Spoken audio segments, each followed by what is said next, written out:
How to fix Instagram story GIFs not loading problem.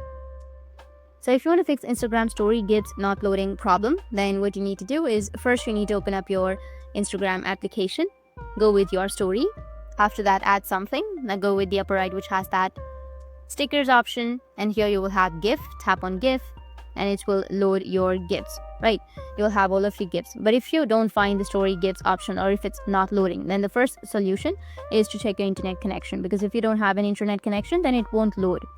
After checking your internet connection, the next thing you need to do is just simply go back and tap and hold on to your Instagram. Go with the app info. Under your app info, you need to go clear data and then go with clear cache.